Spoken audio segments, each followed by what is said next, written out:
Ular sanca sepanjang 7 meter ini terlihat beberapa kali mencoba menyerang polisi yang berusaha menangkap ular tersebut dengan sebatang kayu.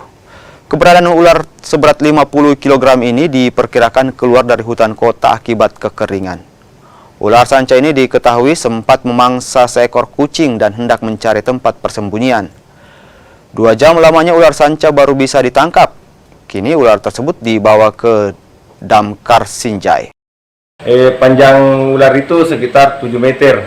Jadi anggota Polres yang piket melihat pada saat ular itu memburu seekor kucing, dan sehingga dia melihat ular itu dan melaporkan ke anggota pemadam kebakaran.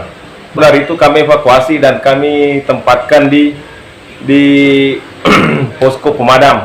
Karena kami belum mempunyai